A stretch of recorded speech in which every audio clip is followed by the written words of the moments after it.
Say it again. Looking into child maltreatment and stress. Looking into child maltreatment and stress. That's the blog. So thank you so much. If you need parking validation, take your white tag up to the front counter. They'll validate it. Okay. Once again, reminder, formulate your questions. We want to be able to structure the afternoon so that it matches the mission of this conference as best as possible. So strategic questions and questions that all of our presenters can think about together would be much welcomed. The phone number is up here if you want to text. If you don't want to text, there's the two people here. We'll take your written comments and we'll compile them. Okay, so we are going to get started right away with Dr. Ann Masten, and I am not going to introduce her because she wants the time instead, but as she's walking up, I will say, if you Google resilience, I did it last night, her name comes up first, and it's very cool to be Googleable in that way. Her new book is called Ordinary Magic. It's the best title in the world because it absolutely describes everything in this book. Ann Masten.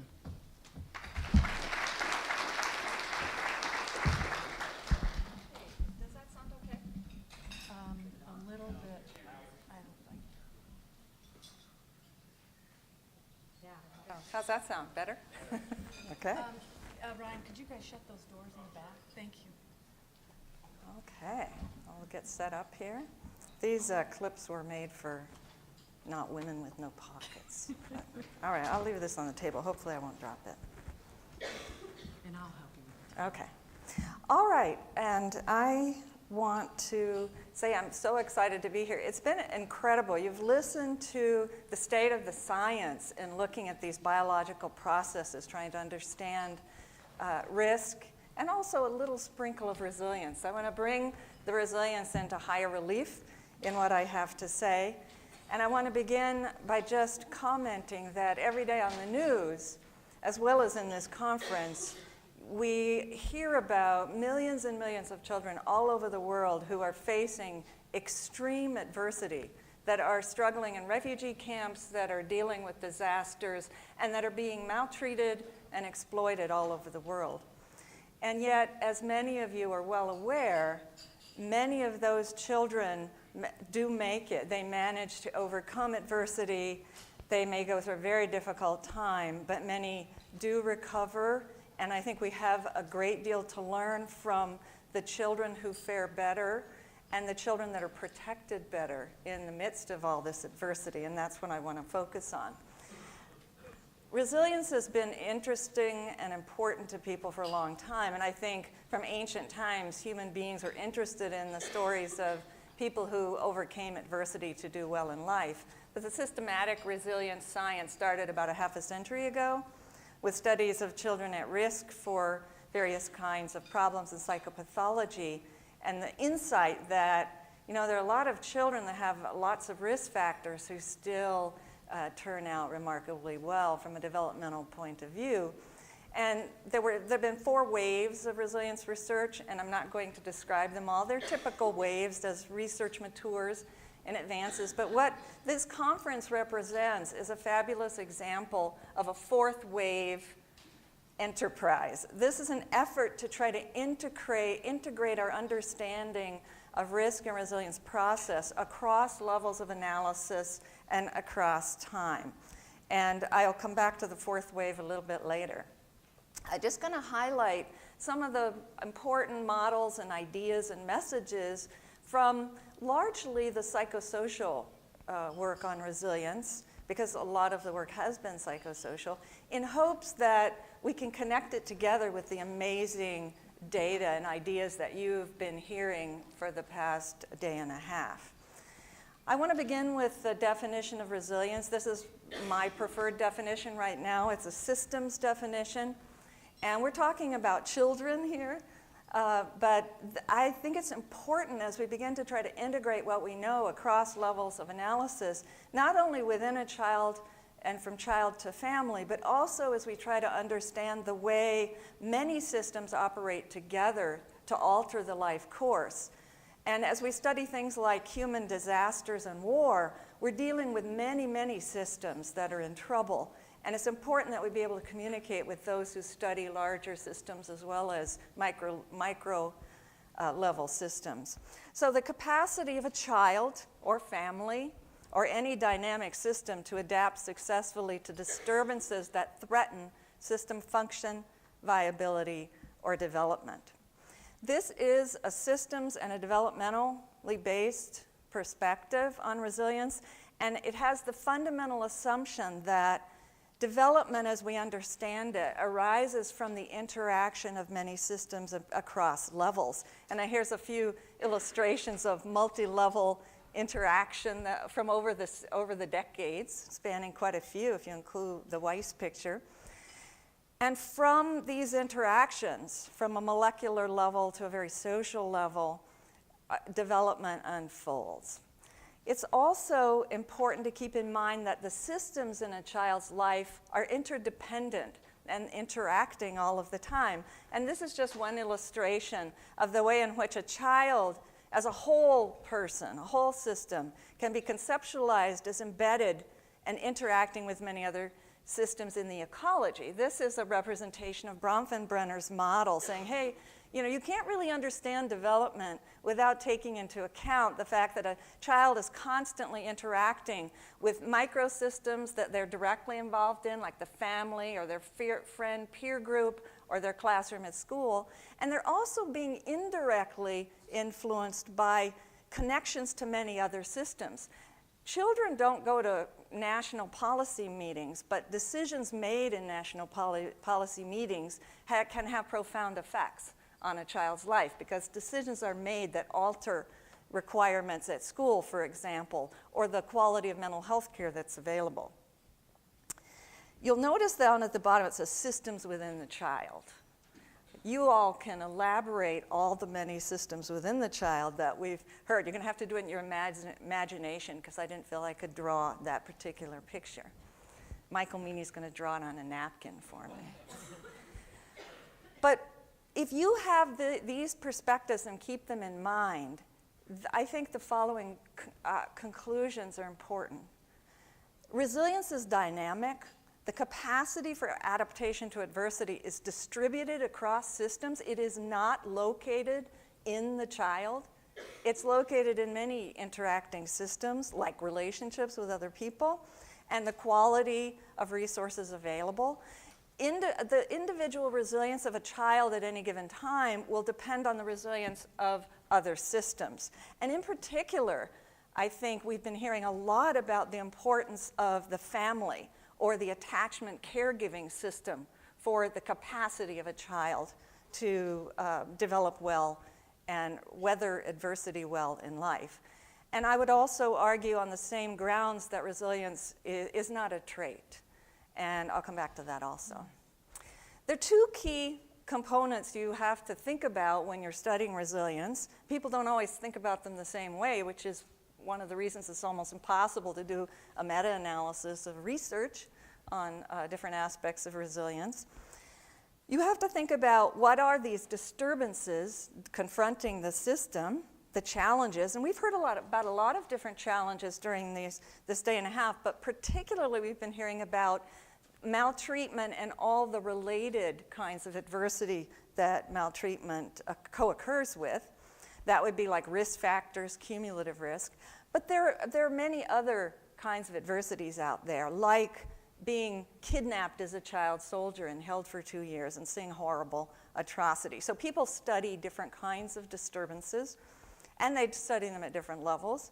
And then people differ in the kind of adaptation they're focused on. If you ask the question, how well is the system doing? How well is this child doing at this present point in time? Or how well are they doing over a life course trajectory? Some people focus on competence in developmental tasks, like what are kids supposed to be doing at this point in development in this culture? If it's a school-age child in the US, we expect them to go to school, to learn something while they're there, to get along with the other kids, to follow the rules, and so forth, to take advantage and learn something. But in different cultures, those expectations may differ. And of course, a lot of the people in the room here have been talking with us about symptoms because in many cases, there's a lot of focus on the problems that arise in a context of severe adversity. In particular, post-traumatic stress symptoms, for example, have been highlighted here over the past day. But it's important that you think about what your criteria are for adaptation. And you make decisions, whether you're thinking of an example of resilience from your own clinical practice, or you're trying to define the components of your measurements to analyze resilience in a research study. A lot of models have been important. One of the models we've heard a lot about already at this conference is the idea of a risk gradient, a cumulative risk or dose gradient. And I just pulled an example. This is a typical one. We've heard a lot about them. This is from a study done in a shelter for homeless families, and I'm going to share a few examples from some of the work I've done with these high-risk families. This is a typical count up the risk factors kind of gradient, and I've listed the risk factors there. This is just yes or no. Does the child life have that risk factor? And if you count these up, this is a sample of kids about 8 to 10 years old in a shelter, living in a shelter at the time. They're in the middle of a crisis, clearly. But setting that aside, just looking at the variation in risk within that sample, you see striking differences if you have 0 of these risk factors versus having 6. And this is a behavior problems measure, child behavior checklist, total problems. Externalizing looks very similar, internalizing looks similar, and so forth. But this is a risk study, a story. But what resilience work really alerted us to look for was variation within pictures like that. So it's very striking in a shelter. You can generate a risk gradient like that. But what is really impressive is the variation within risk level. So the red dots here represent kids who have a lot of problems at very high risk levels. They're on the gradient, so to speak. They're at the expected level for that level of risk. However, the white dots represent the kids that are doing much better than you might expect and that we want to understand. This is the resilience part of this particular graph. The dot in the upper left is also an interesting one. This represents doing worse than expected, and there could be a lot of reasons for that. You might be doing, this person might be doing worse than expected because you left out the most critical risk factor in their life, or somebody didn't tell you the truth, or this is maybe a very highly vulnerable organism and it didn't take in much risk, and something wasn't working well, operating well in one of the systems that's critical for healthy development. Another thing that was observed early on is that many risk gradients can actually be reconceptualized as asset gradients, because if you look at those risk factors, if you're low on those risk factors, it's often associated with having lots of resources and assets. And it's sometimes arbitrary whether you're counting up the assets or what I've called promoters here, or counting up the risk factors. And in any event, they're correlated. So you can look at these graphs more like this, that as risk rises and assets fall, adaptive functioning falls off. And also, it's the case that the less risk and more resources you have, the better.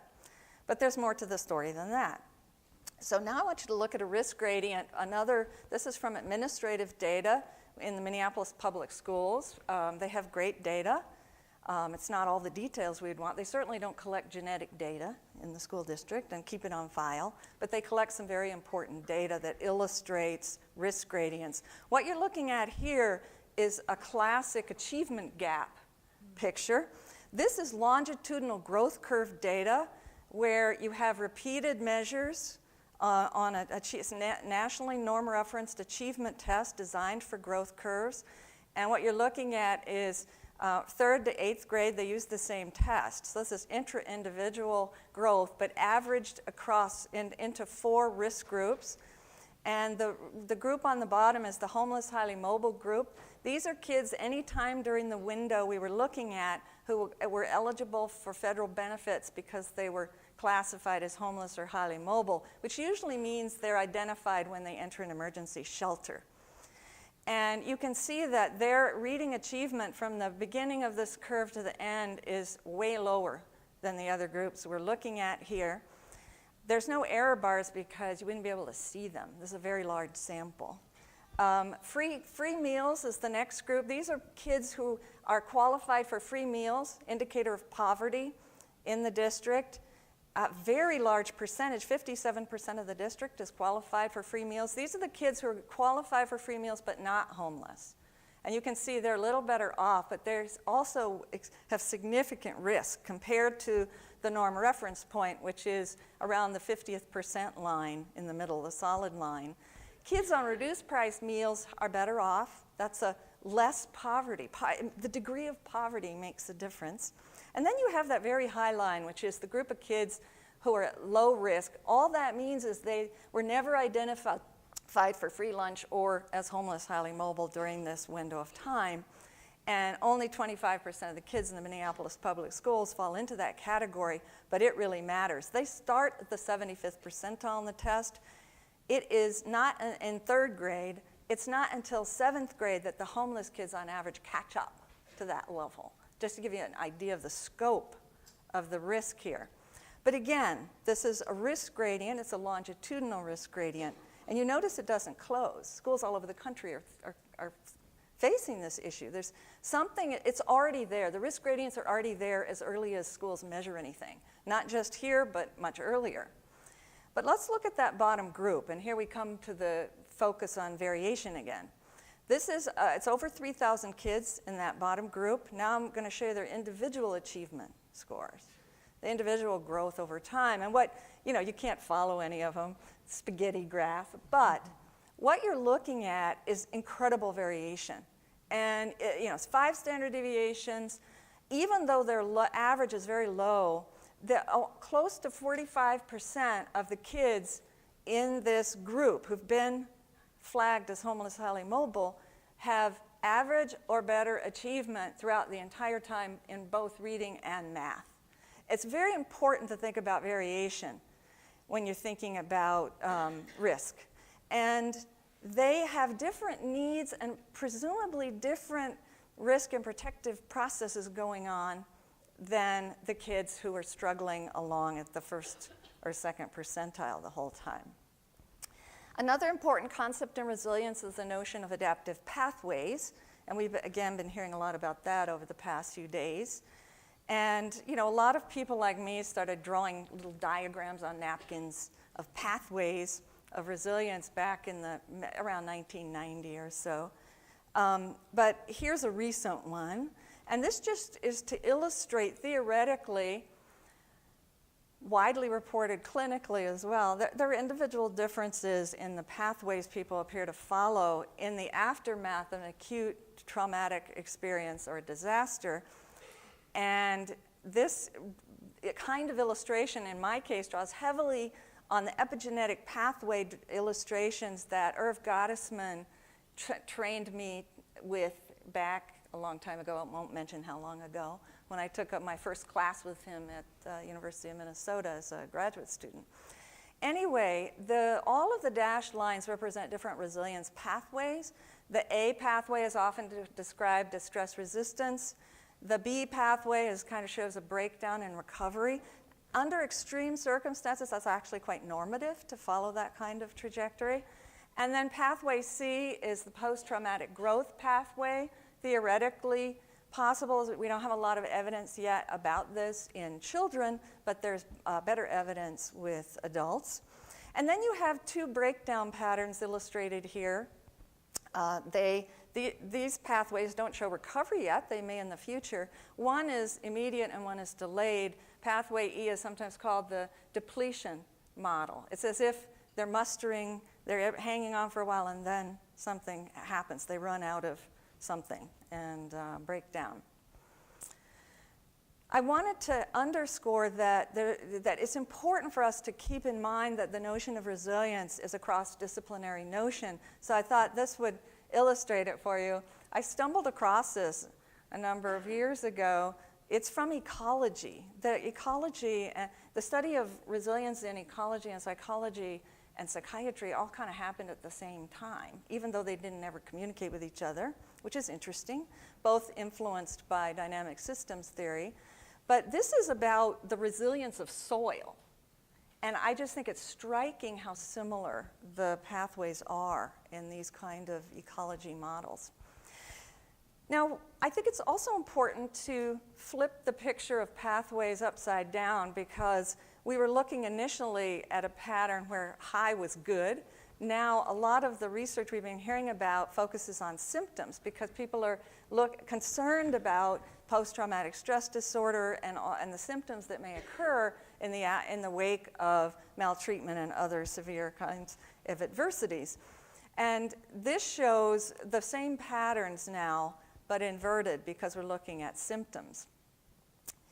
And I wanted to illustrate the way in which people are beginning to use mixed modeling statistical techniques now to look empirically for these patterns. And these data here come from Annette LaGreca, Wendy Silverman, and her group, who actually collected the data after Hurricane Andrew in 1992.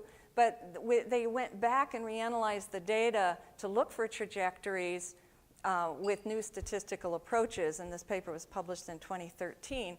And they identified 3 trajectories. These are all after the hurricane, and you'll notice here they call them resilient, which is, I might call resistant perhaps, but recovering and chronic. There's a high pattern. And what we don't know, of course, and this is typical of extreme adversities, we don't have the pre-data. We don't exactly know where these kids were before, and we could only speculate. They start off in the same place. That would look strikingly like the theoretical pathways that I showed you a moment ago. So there's been a lot of excitement about strategies that might help you go backwards in time. And that's what hair cortisol feels like to people who study disasters. Like, if cortisol accumulates as a stress indicator in hair, it's like a diary of stress, then maybe we can, take hair samples after the disaster and, cut back in time and assay this stress-related hormone and see if we see the kind of trajectories we might expect, or you might theorize based on what you've heard around here the past day and a half. And this is a famous example. I think we need to see how well this kind of thing replicates. This is data from the Sichuan earthquake, terrible earthquake in 2008, study with Chinese girls. They went in after the earthquake, measured hair in these adolescent girls, assayed it, and then they're able to show 3 trajectories here. 2 trajectories for girls that were in high proximity to the earthquake. Physical proximity to an earthquake is a very good indicator of trauma exposure. It's the nature of earthquakes. If you're close to the epicenter, you often have higher scores on lots of things. But there was a comparison group further away from the earthquake, and then because this was done months and months after, they also split the high exposure group into the girls who developed PTSD and the girls who did not. And so they're able to show these interesting trajectories over time. And I think it's an interesting strategy to try to get around that big problem with the pre-data. Here's a different kind of model to illustrate more chronic exposure to adversity. The first model I showed you was acute. This is a more chronic picture. And here I think a lot of resilience researchers believe that if you're talking about severe chronic adversity, a child living in a horrible orphanage, or children who are confronting daily sexual abuse and severe maltreatment, that you don't really expect good functioning or improved functioning during this hugely difficult period of time. And often you do see a kind of gradual deterioration. People may hold their own, but they don't exactly flourish. Where you look for resilience is when you improve the conditions. When the child is adopted out of the institution, when child protection steps in to try to help in this family, then you begin to see and expect recovery patterns in children or other individuals. This just illustrates a couple of theoretical recovery trajectories, and then a trajectory without recovery as yet. If you go through a horrible period of chronic